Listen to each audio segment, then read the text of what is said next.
Hello, everyone. Good afternoon, good morning, good evening to all of you. My name is Steve Lemke. I'm the Vice President here at Rhodes Scholar. We're coming to you from Boston today in the first ever DOS to DOS ETC webinar. And I, along with Mara Della Pascoli, will be your moderator for today. And I want to thank all of you for joining us. And as I said, good morning, afternoon, and evening, because we literally have people, probably about 100 people joining us from across the U.S., Canada, and overseas. We have people with us from Ireland and Scotland. We have a number of people from the West Coast, East Coast, and across the board. One thing that makes these webinars so efficient and effective is that we have something like 19 states represented by our attendees in multiple countries and multiple destinations. So it's a very simple and easy, well, relatively easy way to do it. Again, thanks for joining us. This webinar idea was born in a burst of enthusiasm, and I like to say slightly under the cloud of alcohol at the recent ETC Advisory Council meeting that we had in Alberta last May. We've really adopted the premise that none of us knows what all of us know, and that sharing information all year long is probably more advantageous than trying to do everything in a single 4-day conference in January, February. And really, you are pioneers. You're joining us. You were kind enough to tune into this, but I will warn you that the first of these webinars could be a bit ragged. We've got multiple presenters in different places in different parts of the country. But if you like the idea, we'll be back to you later this year with more offerings and probably on some very specific subjects. I want to also say now and several times during the webinar that if you have ideas that you would like to have us address ETC related, ETC community related or conference related, let us know, because we plan on doing 3 or 4 of these a year, and some will be on very specific subjects rather than a broad base as this one is. As I said, the audience today is a mix of people, some completely new to ETC and some 27-year veterans. Consequently, the agenda is the same. It's a mix of topics, but hopefully we'll have something for everyone. And, you know, this is the second. We did a planner-to-planner one this morning. And today's presenters, some here in the room and some outside: Melissa Gresh from MIT, Roberta Moore, Thompson Safaris, Tim Bennett, G3 Visas and Passports, and Lynn Meehan, New Brunswick Tourism, Heritage and Culture. And then we have myself and Mara Della Pascoli, the founder and chief operator of ETC, All Matters Considered. The agenda today that we're going to cover is the welcome. We've had that. We're doing the introductions now. We're going to talk about 3 primary areas: the conference, what it means, sort of the background on it and how it's planned, a bit about the connects, which is really the business to business. That's where the things are bought, sold, and discussed, and the community, which is a broad sort of base of things that we want to do throughout the year rather than have it just focused on the conference. So the conference that's coming up is the 28th annual, and I'm going to ask Mara to tell us about that and some bits about the history of the conference. Mara? Thank you, Steve. The conference, we are very proud that it's 28 years of longevity. Every year we have held it. It started for folks that are not familiar or newcomers to this webinar and the conference. It started in a small hotel in 1987 with a desire by the travel planners, those representing alumni, museums, and conservation groups and cultural organizations, to get together to have a forum to chat. Because this was before the internet, before all of our conferencing and web conferencing, and the only way we could gather was at a conference. So this community began as a conference, for lack of better facilitation, and now we evolve the paradigm to a community. The conference purpose remains the same. It brings together the nonprofit travel planners with the for-profit suppliers to 3 things. 1 is professional development. 2nd is to have some really high-quality networking. And 3rd is really to establish business connections and make it a very efficient use of time over the 3 days. Actually, the 3 days go past rather quickly, but the content of the conference is heavy on the education, wonderful evening events for networking, and then we have very serious series of Connect meetings, which we'll talk about later throughout the 3 days. And Roberta Moore is going to talk to us about the benefits of attending the conference. And Roberta is one of those unique individuals who has the benefit of having once been a planner and now being an operator. So Roberta, you can cover that. Yes, thank you, Steve and Maura. Yeah, as Steve said, I've attended the conference with a couple different hats, and I have to say that first and foremost, it is a professional conference and offers an incredible opportunity for professional growth, learning, lifelong learning, keeping up with the industry. You know, when travel planners certainly come at it with the perspective to enhance their programs, to discover new destinations, new methods of reaching their constituency. And from my perspective now, as a tour operator, beyond growth and learning, it's incredibly important for me as a relatively small company to connect with our clients. And many of our clients either can't offer our destination every single year. And so I don't need to go visit them. I don't have really the funds to be able to go visit every single one of our clients. So being able to just connect with them, see them, say hello, maintain that relationship, and as well as build new relationships. There are constantly new individuals coming into this industry. And being able to meet them, find out the changing missions within organizations is critical, and just learning from our colleagues. So it is an incredibly useful tool, and I'm actually going to be continuing to speak a little bit on the planning process, because part of the benefit is just being part of this community, this overall community, and it doesn't just stop at the conference. The planning process is a very complex system, and I congratulate Mara, and I'm amazed at all she's able to accomplish from year to year. She, as you mentioned, she built this conference to be a professional development opportunity for travel planners originally, and for travel planners, they're usually in nonprofit organizations. They need to get funds to be able to attend. This is professional development, and they have to show their supervisors that there's value to their attendance. And so many sessions are really designed to specifically and at length deal with the issues of travel, of building relationships, of risk management. Several of the ways that we started to connect beyond the realm of the conference was through some regional roundtables. These usually happen in the several months following the conference. You can see the list of several of actually they've got them planned for next year.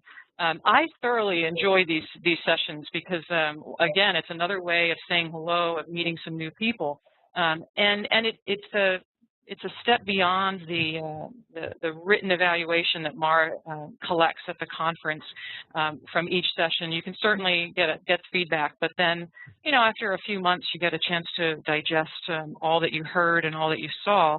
And so having a chance to connect through these regional roundtables, you get to go over what worked well, what didn't work so well, and as well as new topics. We can continually come up with some additional hot topics. What's hitting the industry? What world event impacted educational travel or travel in general? Everybody's invited to participate, and I'd like to go to different ones. I mean, we're located in Boston, so that's the easiest one for us to get to. But I love trying to work some of my business travel around getting to some of these other meetings so that I can hear what other areas come up with in terms of feedback for Mara. So we're now moving on to the advisory council, which is a critical element to Mara and providing feedback and a barometer test or reading of the industry. I'm Tim Bennett from G3 Visas, and I did want to take a moment to thank everyone for joining. The Executive Advisory Council was not just a fantastic opportunity for everyone on the council to experience Alberta, and our host did treat us fantastically. But we did a lot of hard work on taking input that we had received throughout the year and in the last conference. And as Roberta mentioned, the feedback that we had received in all of those regional roundtables and then taking them and putting into brainstorming sessions, and then really trying to turn that into actions that will actually improve the conference for next year, and more importantly, improving the community for the following year.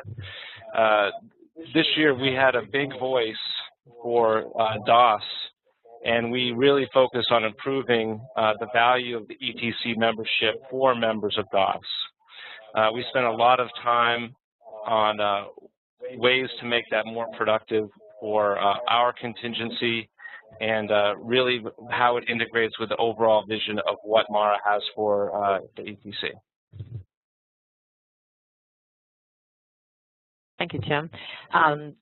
I wanted to mention DOS. We'll be using that word a lot in this webinar. Actually, it's our shorthand for destinations, operators, and suppliers. The three groups in addition to travel planners that attend the conference. Well, I was very excited with the Executive Advisory Council and all the regional roundtables this year, because programming has taken a lot of new tacks and directions, and I just wanted to share some of the highlights that I find that I think will have people very excited about attending. First, we have an incredible lineup of keynote speakers. We have 5 distinct tracks at the conference. One is travel, and that is going to be keynoted by Andrew McCarthy, who's an editor-at-large for National Geographic, and perhaps his fame is that he was a major actor and producer.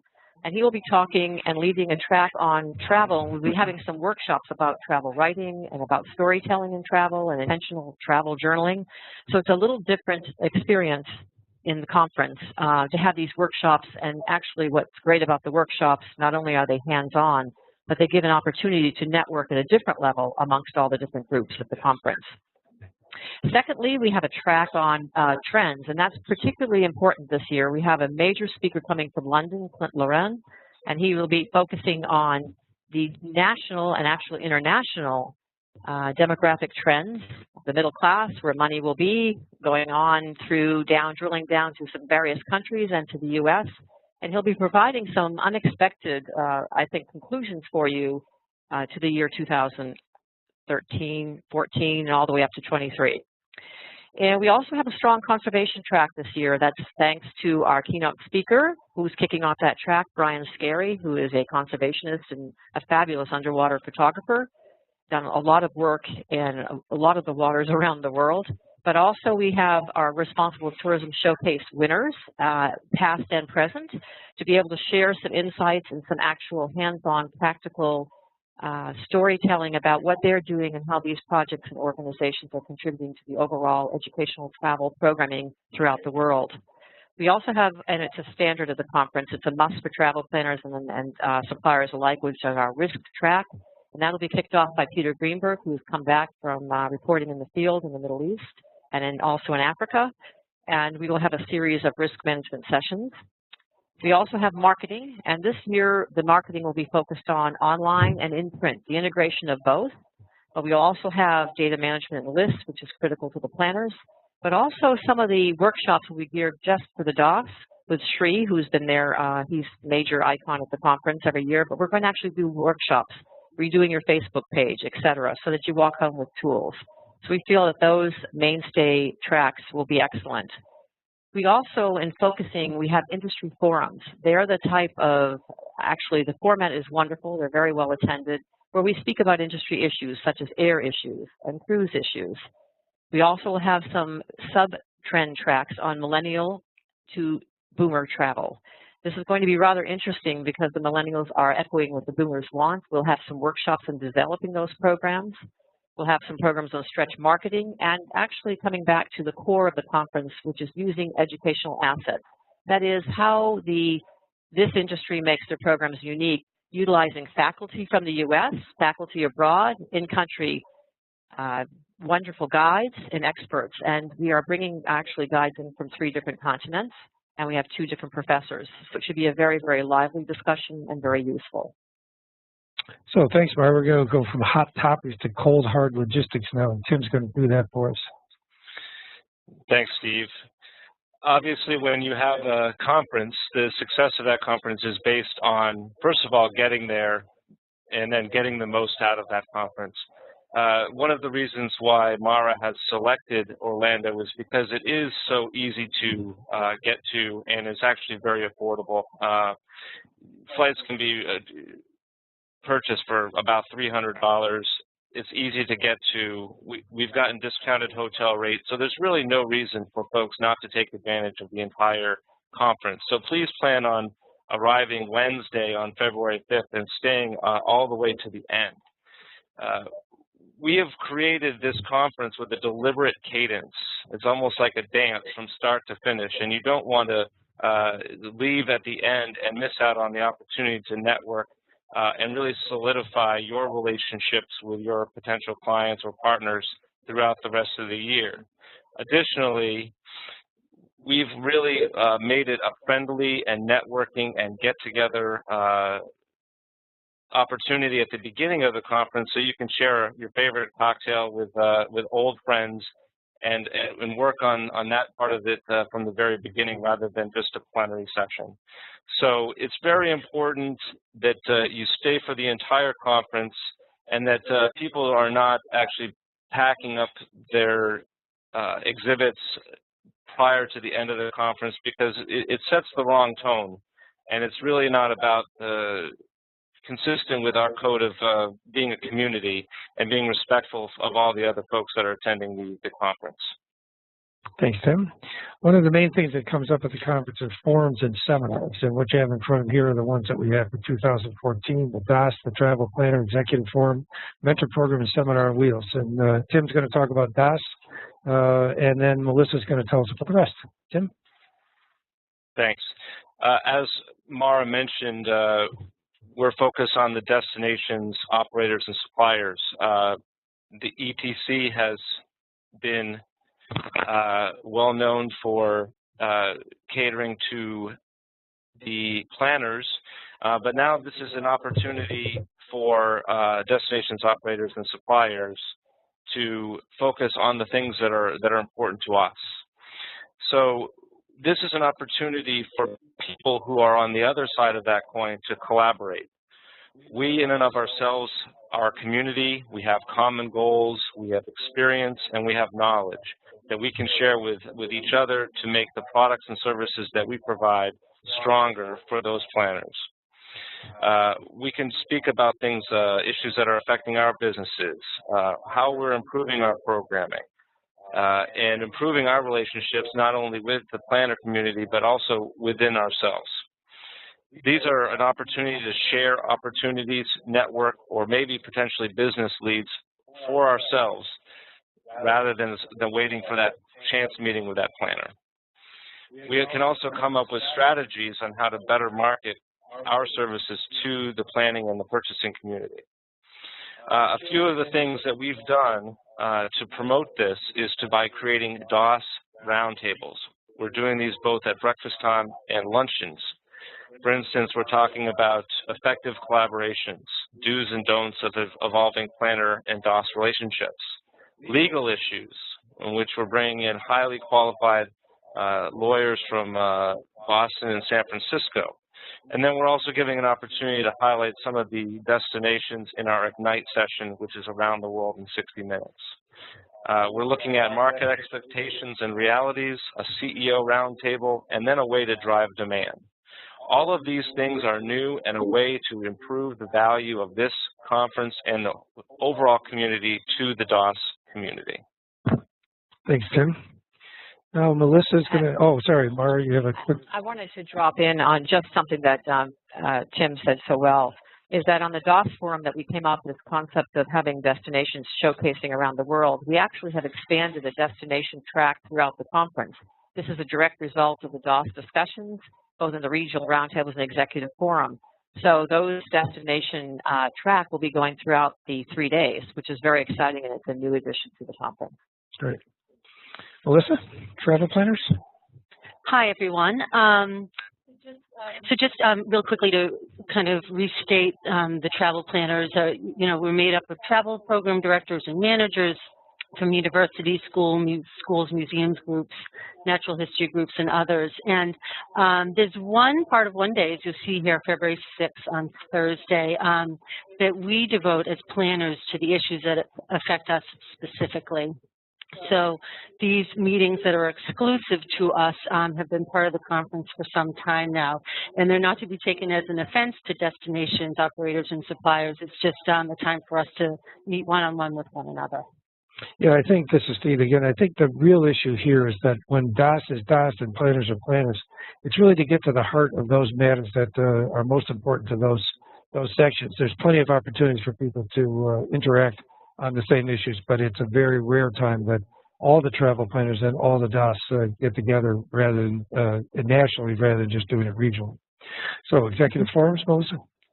And just to dovetail a little bit on something Tim just mentioned about the DAS CEO roundtables, these executive forums are for the planners, executive directors, and higher-ups. So this time period is set aside for our bosses and our executive directors. The conference might be a good time for you all to meet with our directors, but this is a day set aside for them. And the mentor meet and greet and program. The mentor meet and greet is something I've been involved with for many years now. It's to pair up experienced people from the DAS community with someone who might be new. It helps them navigate the conference better, creates community.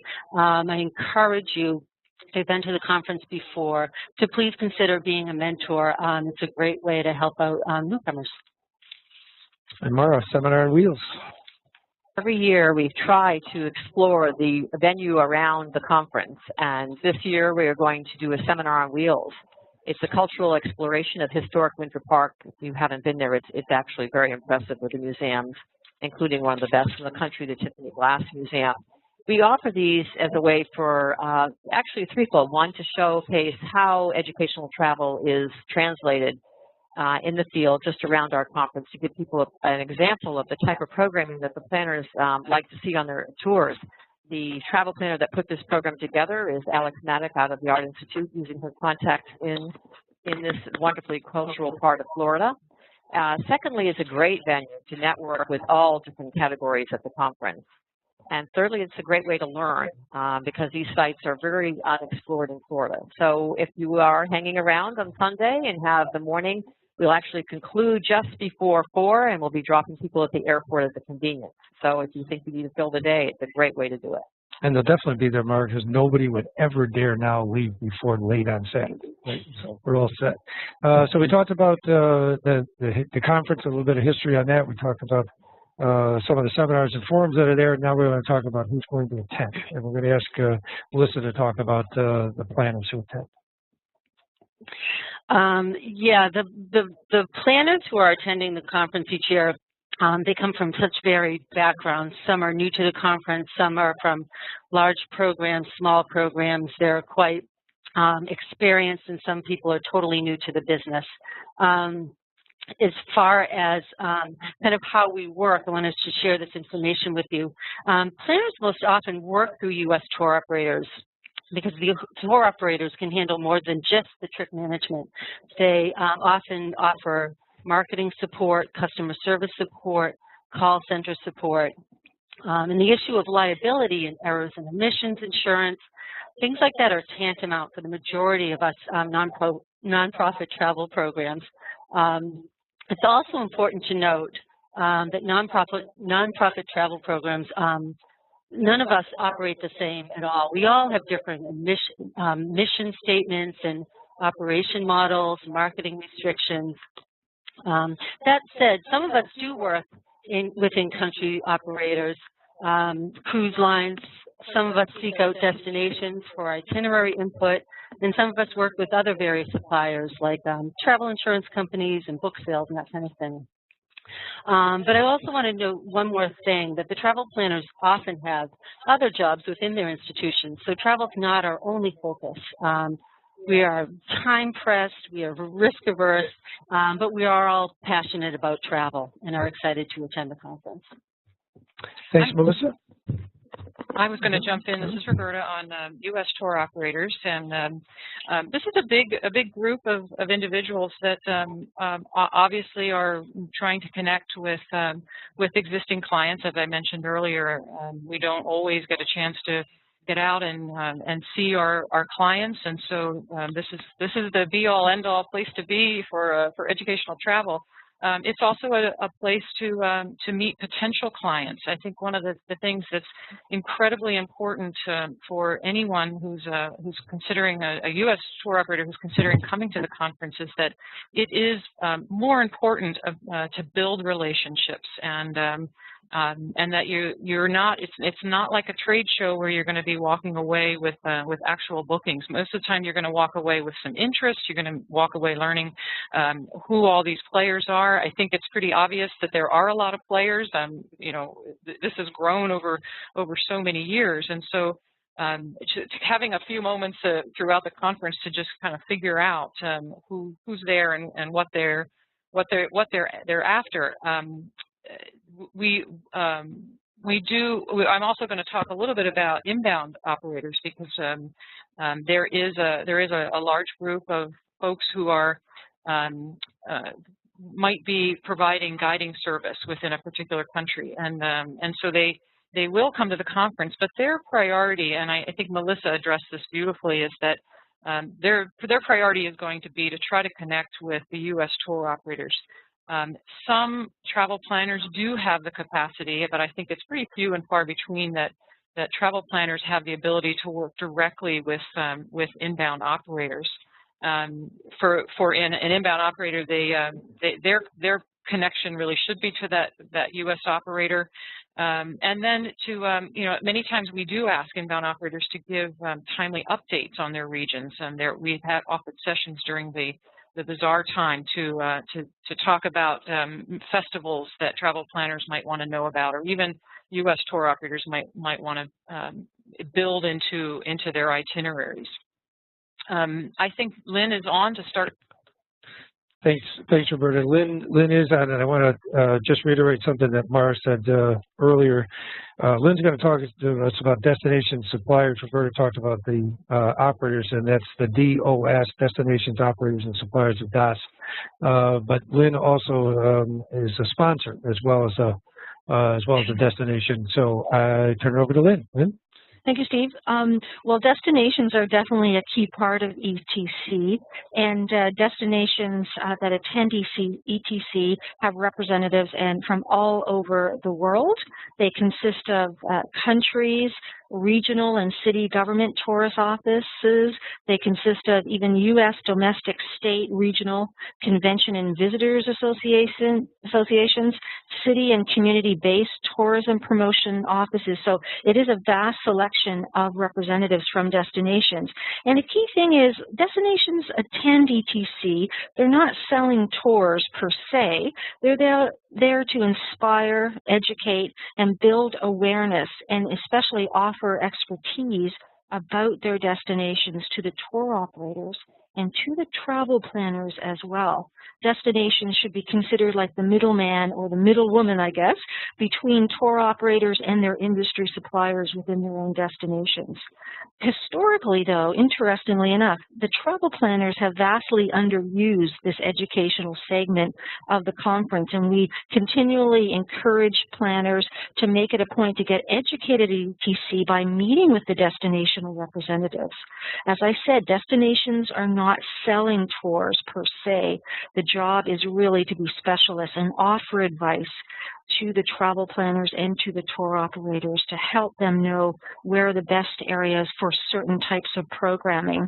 And I will say that travel planners and tour operators, you know, they'll miss a huge opportunity at ETC if they're not spending time with the destinational reps at the Connect meetings and at the networking sessions.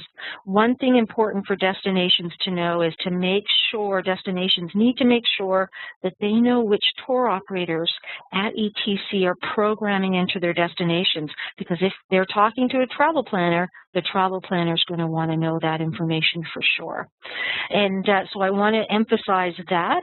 Of course, another important group attending ETC is the selection of the suppliers. And these are companies that provide travel or travel-related services, I should say, to the educational travel market, such as airlines, hotels, cruise lines, publications, attractions, travel insurance companies, a key part of the ETC world, technology and marketing firms, public relations, even retail sellers and independent consultants. So they make up the group of suppliers. And if I go into the point of sponsors, well, this is, I would say, probably every group is important, but definitely the sponsors are important at ETC. And the sponsors come from the DOS group, that are the suppliers, tour operators, and destinations. And these organizations literally help underwrite a wide array of conference events and venues. When you think about the AV equipment and the food functions that we have, the conference print collateral, even the speakers, and even improving the conference website, there are sponsors helping ETC with all of that. That makes our conference and our connection with ETC that much better. Conference rate, just so you know, has not changed for 5 years, I think, due to the support of conference sponsors. And, you know, it is important that all of the delegates, the travel planners, the tour operators, the destinations, and the suppliers thank those who are the sponsors during the conference. It really means a lot. And there's 6 major big sponsors or sponsor tables in the International Bazaar. And it is important that we drop by and always thank them, especially if some of the ones that we don't know. And if you're wondering what the sponsors do, keep in mind the registration fee probably wouldn't be what it is today if we didn't have sponsors. And so, of course, they have the opportunity to be on display in the bazaar, and we encourage everyone to always acknowledge them as well. Thank you, Lynn. I couldn't have said it better myself. And Lynn speaks both from the sponsor side and being the destination, so she knows of what she speaks. And I will say this, that there's individual and organizational roles and responsibilities and protocol that goes along with this. And this is sort of the real rules of the game here. And we need hands across the table on all of this so that we're all in agreement on it. This morning we had a planner to planner meeting, and we were very candid with all of the planners that they're there to participate in the conference, not to go to outside dinners or cocktail parties unless they're invited or they're sponsored by a sponsor. So it's a very, very, very specific thing. And for any destinations operators or suppliers who are not sponsors, you have to know that there's a very specific written code and protocol that in order to come to ETC you have to follow. And while I apologize that this isn't the cleanest document to read, you could always fall back on, I couldn't see it, so I didn't understand what he was saying. But I can tell you that this is what we say. As delegates to the ETC, we agree together to be a positive part of our committee, which includes our sponsors.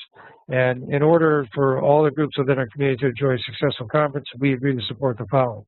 No DOS organization will host or participate in private invitational parties, dinners, or other events during the official February 5-8 date. And that means anything. That means if you're at the conference, you're at the conference. You're not there to handpick or cherry pick from the group a certain amount of certain individual or people that you want to do business with and then take off. That's not the spirit of it. And if you do that and you violate that spirit, you will be asked not to return.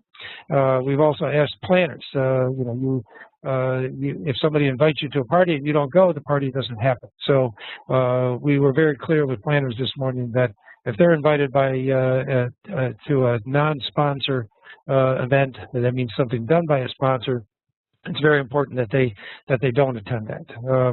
The other thing that happens is that the sponsors spend a lot of time, energy, and money in entertaining us at dinners, and they spend time putting together marvelous videos and displays on their countries and destinations and things and what they do. So it's very important that we attend the dinners. These are expensive dinners. You get, as a planner, gets a ticket to go. We were very candid with the planners this morning too that that's a very big part of it. So conference organizers must be part of the registration picture. In the past we've had the odd renegade that comes and just happens to be at the Renaissance at the same time the conference is going on, but that doesn't work either. So really the protocol is pretty simple. It's simple cordiality.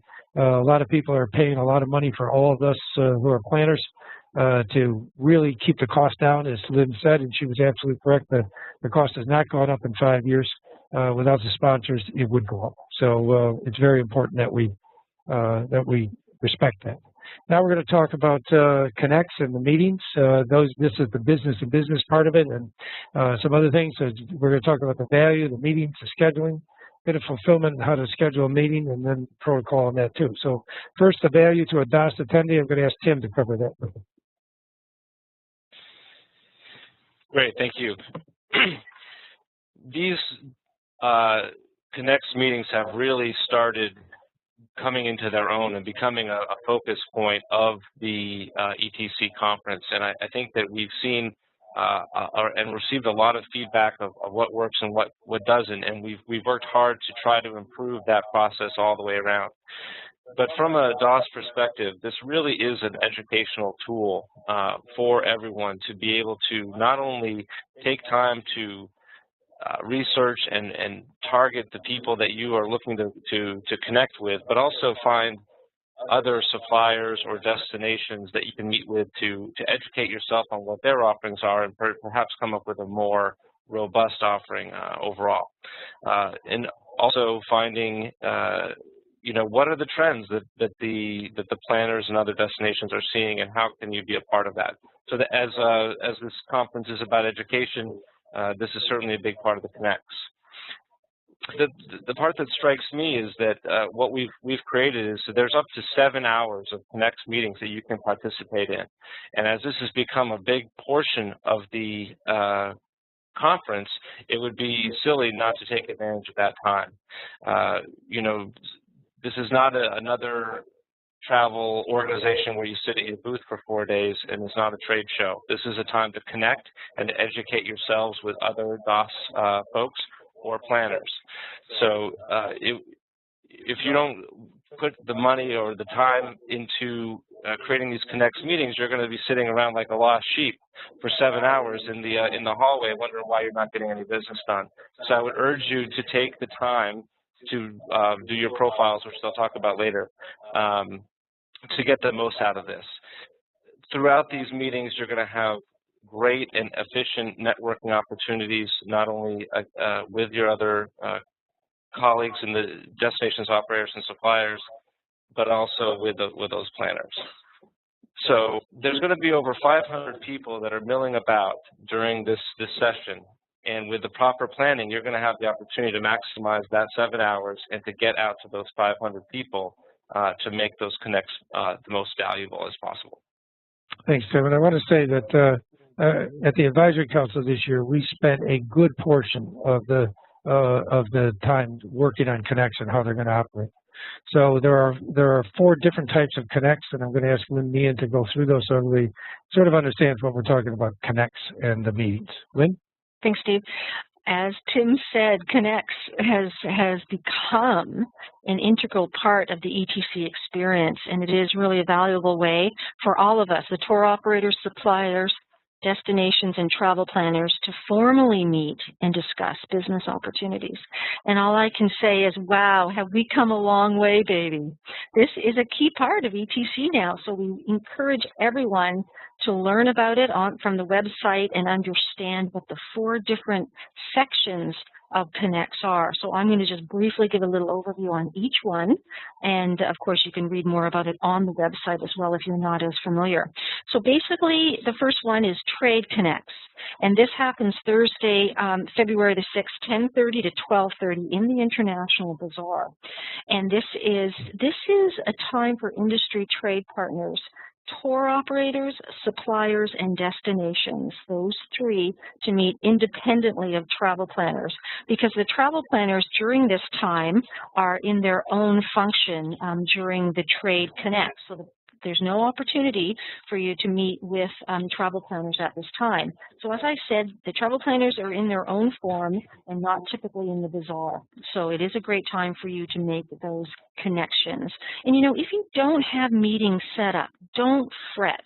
Really, if that doesn't happen, if you're a first timer, you can walk around the bazaar and catch people, I use the word catch people only if they are not meeting with prearranged appointments. And a lot of them do have free time, but we always want to remember the common courtesy of not interrupting an ongoing meeting. And when there is a new meeting starting, that you do depart that table at that time out of respect for your fellow delegate. So that's Trade Connects. Tour operators, suppliers, and destinations only meet during that time. Then the second one I want to talk about is existing business connects. And so these all have true meanings to these words. And this is about established and ongoing business. So this is Thursday, February the 6th from 2 o'clock to 5:30 in the International Bazaar. It's a time for the travel planners and their established, and I underline established, industry partners to meet and discuss ongoing business. So what that means is basically the travel planners that already work with tour operators, that possibly already do business with even destinations. They want to meet with these current partners. This allows them to free up their time over the next 2 days to meet with new potential people. So travel planners typically do not confirm meetings at this time with new partners. So just keep that in mind, as they are most often tied up with existing partner meetings. And that said, though, some planners prefer to meet with new partners as well during this time. So we do encourage everyone to go onto the website, onto the Connects, and see if there's some opportunities as well. But we just don't want you to be disappointed if you're not getting any appointments during existing business Connects, if you are new to ETC. The third one is new business connects, new business collaborations. Now, this is a great opportunity for everybody. It happens Friday the 7th from 2 to 4 and Saturday from 10:15 to 12:15. And that's all listed on the website, by the way. And they're all in the International Bazaar. So this is the time for all attendees, all delegates, to schedule mini meetings with individuals and companies of interest and to discuss new business collaborations. So planners can meet with tour operators can meet with destinations can meet with suppliers, destinations can meet with travel planners, everyone can meet with everyone. And this is a great opportunity because, again, it will allow other times to free up to meet with other delegates during the designated times. And again, keep in mind, travel planners, again, do not necessarily, may not know you. So this is a great time to try and meet with them again. And we want to focus on the new people, not the existing business. We want to focus on, as a destination, I would want to focus on a new tour operator that would not necessarily know me per se. So keep in mind also that people can mill about the bazaar without appointments as well. That will be open, but we want everyone to be courteous and not interrupting booked meetings and so forth. Now, the fourth category is Speaker Connects. Now, this is really interesting because sometimes you're in a session and you're listening to a speaker and you really get what they're saying, but then after the meeting, everybody's milling around them and there's not an opportunity because you may have to leave to go somewhere else. Well, the Speaker Connects is during Friday 2 to 4 and Saturday at 10:15 to 12:15 as well. And this is a time for free consultations with ETC guest speakers. If you bought their books, you can get them to sign the books and so on.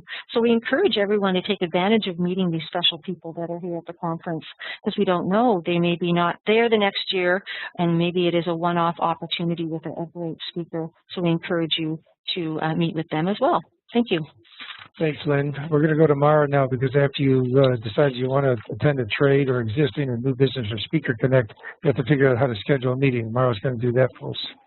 Thanks, Steve. 1 month before the conference, about 4 weeks to 5 weeks, when we have all the early bird registrations in, we open up the Connect system, and you can go on and you log into the dashboard and you can do this. However, there are 2 caveats to this. One, you have to complete an organizational profile. It's fairly time-consuming to do this for the first time, but the second year you update your profile, it takes about 4 minutes. But it's very important to have the profile in place, because without the profile, no one will know what you do and make a decision whether or not to meet with you. You also, if you're requesting a meeting with a planner or a tour operator or a destination supplier, in 40 words or less, you should really give an introduction of why you think the meeting is important and why the time should be spent that way. If you don't fill out the 40-word introduction, you won't be able to do a meeting, because we feel that we need to be very efficient and very targeted. Between the profile and the 40 words, people can decide whether to see you or not, because we have your profile link connected to the 40 words. So we make it easy for people to decide 3 things. Yes, they'd like to meet with you. No, they'd like to decline. Or 3, they'd like to schedule a different time. Contrarily, if you actually receive requests for meetings, you will be notified on your dashboard saying you have 5 meeting requests waiting for you. Please respond soonest, because if you don't respond to requests, then those people have their times held up. So we really encourage to be very responsive to the emails coming from ETC saying you have meeting requests, and also that you take the time. It really is worth the time to mine the database of people coming to the conference, reading their profiles, and really be targeted versus shotgun approach of why you want to meet with people, and I think there'll be a better response.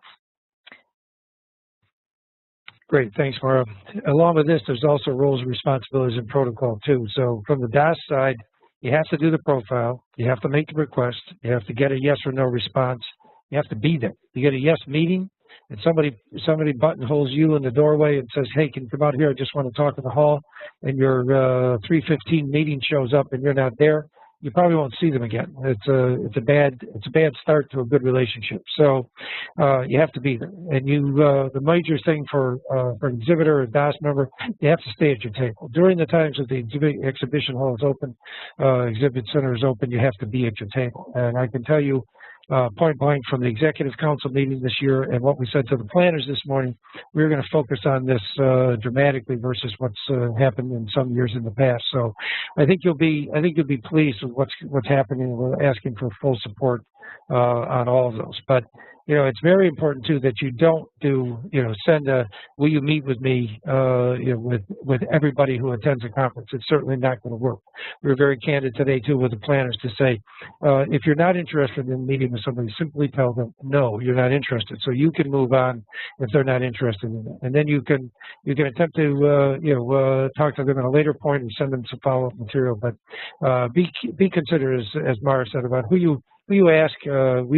We as planners and others will be considered in the yeses and nos and the responses, and we do expect that if you have a meeting to see the person that you set it up for. So that's what we're looking for consistently from everybody on both sides of the table.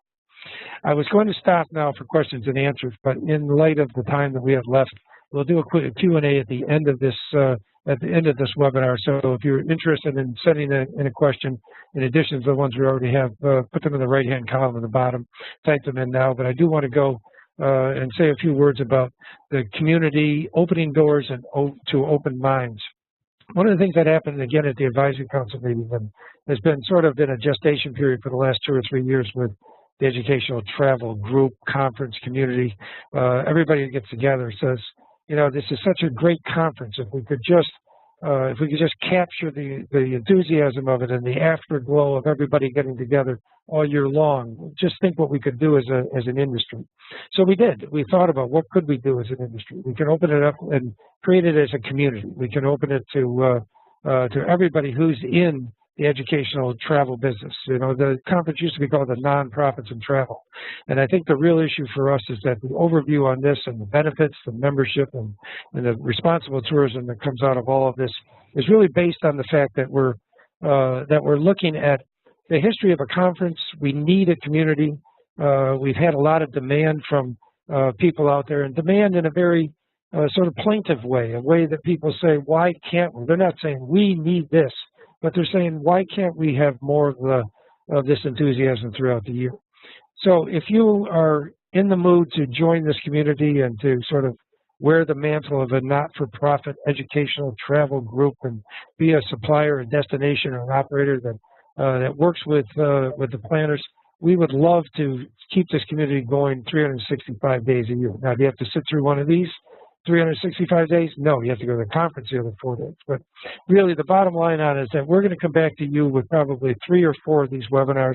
If you join the community and you want to be part of it, you can expect that we will be back to you. We have committed ourselves as an advisory group. I know Mara has been behind this for a long time, probably 27 out of the 28 years I've heard her say, but we really need to make it more than just a conference. And we really are more than a conference. And, you know, we got small staffs and big jobs. And I think, as Melissa said, you know, one of the benefits of coming to the conference is that you get out of your office and you get there and you see people. We think we can create that same dynamic throughout the year of getting people sort of at least mentally, if not physically, out of their offices and onto the website and into each other's heads and do some best practices and have some of these webinars on reports and research. And we can make a big difference within not only the community that we're creating, but the community in which we work. So that's sort of both our promise to you and our pledge, as well as our plea. Seriously consider being part of the ETC community. You'll hear more between now. That it's kind of frenetic between now and the time that the conference starts, but we will be asking you to do that, and I would ask you to pay particular attention later on. We talk about membership and cost, because it doesn't cost a lot to be a member of a very large group. Mara, do you want to talk a bit about benefits to the community? Yes. We actually have on your, whenever you register, if you do register for the conference, you'll have a dashboard assigned to you, a personalized dashboard. And you'll see this on the screen, the dashboard, and there are several benefits that you will get on the dashboard. This is the top part of the dashboard, which you see if you register for the conference. You'll see a lot of links that are not live. They're not live for non-members. However, the most interesting is the bottom part of the dashboard, which shows you all of the community resources. These are anything from online searches. You might like to search and see who offers a particular destination, who offers FIT programs, who offers family travel, who is looking for a certain destination. We've created a lot of new online searches available to members, not to conference registrants only, but to members. But a benefit of registering for the conference is that we have bundled in the registration fee for DOS. So therefore, anyone who is currently on this webinar and is registered for the conference, you will be able to use these resources. The research is wonderful too. This year we commissioned Peter Yezowicz, based on his very enthusiastic response at the conference last year, for conducting research on the educational travel market. That research is available to members at a fraction. I mean, we give you a summary for no cost. They actually wanted to get that research, it would be close to $3,000. We do reports everywhere we go as the advisory council or educational. We actually provide those reports on destinations for all of the community to mine, including great guides and specific itineraries. One wonderful thing which I think everyone will be interested in is that you can post events, you can post announcements that are generic to the community that you think someone needs to know about. Your country has won a UNESCO award, there's something going on of particular significance. A disaster, unfortunately, has struck. You can get updates to the community. There is no cost to that. That's all for the community benefits. You can post field reports. There is also the opportunity to post commercial announcements, but that's fee-based. We also provide for people who do not come to the conference MP3 downloads of all the sessions, and they can mine the database as well, so that if your organizational profile is in that database and they're not at the conference, they could actually look at you on the online International Bazaar. So, what does all this mean as far as membership, registration, cost, and so forth? I'm going to ask Tim to give you the very reasonable bottom line on all of this. And I just want to add one thing to some of the things that Mara talked about, the research and reports that are being done right now that's going to be gathered during the year. It would be well worth the cost of the community membership just to get those reports. Tim? Thank you. The first thing is that obviously you can join very, very easily. Just go to travellearning.com/membership, and I understand that there's a big button there that says join. So I think that all of us would be able to find that very, very easily. Your membership would be valid all the way until December 15th of 2014. That was a question in the last session, so I'll bring that up now. The annual member fee is a very reasonable $475, but it's discounted for those who are attending the ETC conference in 2014. And if you've already registered for ETC like I have, the membership fee has been bundled into the registration fee at a discounted rate of $200. So for those of you who belong to other professional organizations, you all know that this is extremely reasonable for all of the things that you're getting, not only at the conference itself, but also for the resources that Mara just highlighted. So the last subject we're going to talk about today, we're going to ask Roberta to talk about responsible tourism, the showcase, and the silent charity auction. Sure. The ETC is committed to advancing responsible and sustainable tourism, and the Responsible Tourism Showcase is our effort to give back to the community by recognizing the efforts of ETC members and their partners working diligently in the field. You can look at the past honorees online, and we also encourage those of you out there who have a worthwhile project to submit the project for consideration. The outstanding programs are additionally recognized with awards, and this is paid for through the silent charity auction. It is an element of the conference. It's set up right out by the bazaar. Wonderful donations from destinations. Actually, anybody can submit a donation. Bidding takes place throughout the conference, and we encourage everyone to participate. There's no funds being raised other than to actually award these wonderful programs. So we encourage you to take a look and participate by donating and bidding. And I would echo that with everything that Roberta said, in particular the silent charity auction.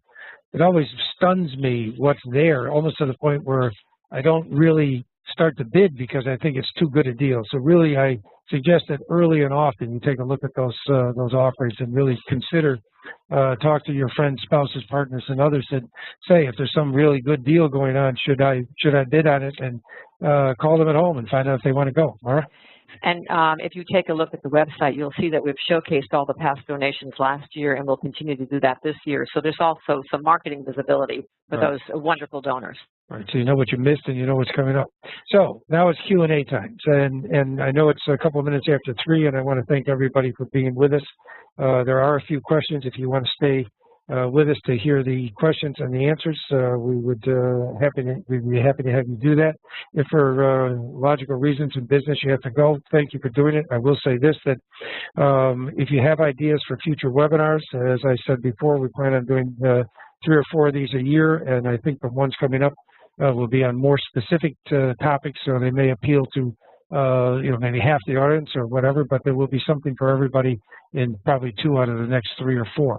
So consider that, and if you have ideas, if you sit silently and don't tell us, that's on you. If you tell us and we don't do it, that's on us. So again, thanks for joining us. We're going to go to Q&A right now. I have some questions in front of me. I don't think we'll sign off and come back on, but the first one was recording the session. Will be posted on the ETC website. Yes, we recorded this session, and we also recorded the planner one, so both of them will be posted on the website. If you're a DOS person, you can listen to this one. If you're a planner, you get the other one, but they covered the same ground in many other ways. This question, how do I become a mentor? I'll leave that tomorrow. When you register for the conference, there's a checkbox on your registration form that says, I would like to be a mentor.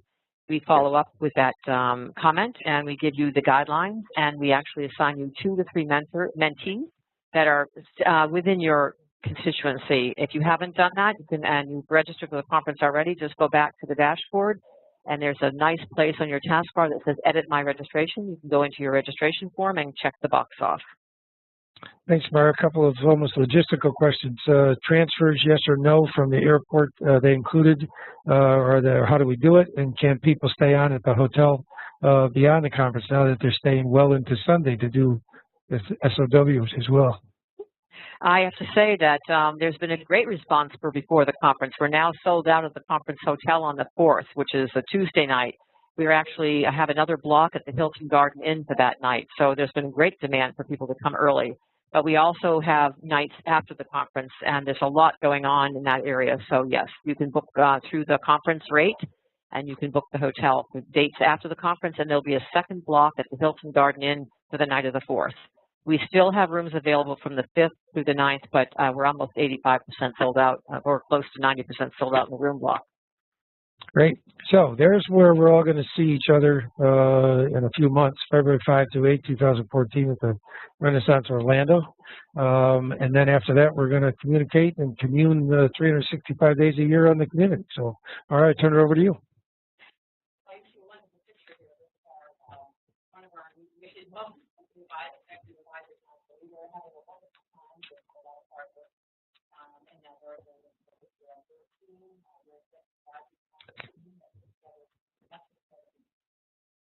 I do want to take just a moment to say thank you. Sorry, Steve, does she have her mic on? Do you have the mic on? Sorry about that. Can you hear me now? Great. I wanted to say this is a picture of the Executive Advisory Council in front of you in Alberta. We were working hard to put together a great program for everyone this coming February. And I think that you will find many, many changes based on the recommendations that you inputted. If you have any questions whatsoever, please feel free to actually email the ETC team or to call 406-745-4800, and we can answer the majority of the questions. But I think you will see, or you have seen, a new website launch. So there's a lot of FAQs on there. There's a lot of very, very specific and helpful information that you can root through and learn a lot about the community and the conference. I want to also take a moment to thank Steve Lemke and Rhodes Scholar. They have availed us of the resources to put this production on. It certainly is an impressive team here in Boston, and it just demonstrates the community commitment of all members in the community to avail resources to make this a better resource for everyone. Thank you all for taking your time to join us. Thanks, Mara. Back to you. Thanks for making this a community. So thank you all for joining us, and keep online and posted. We'll send you emails when the next webinar is coming up.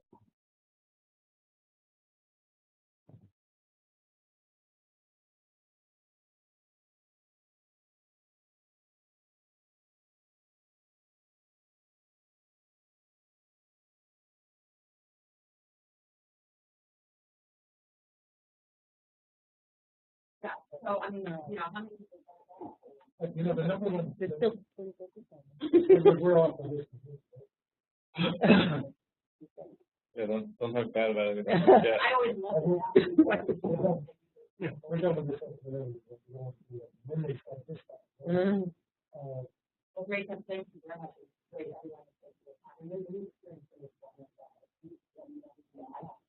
The number one thing to do is to make sure to the region, because if this rain has to be 30 feet, I don't get married because I missed a good part and all that.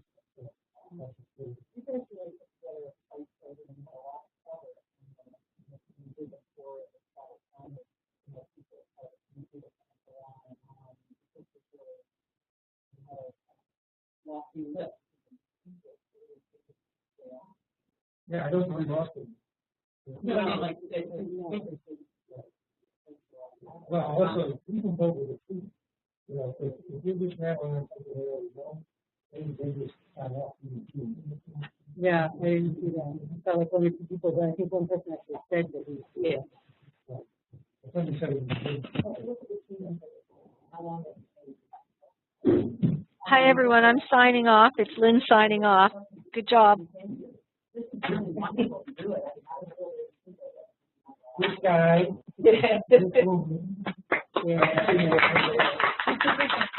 Mary, Mary, 5 days into the phone, but I don't want to scare her away.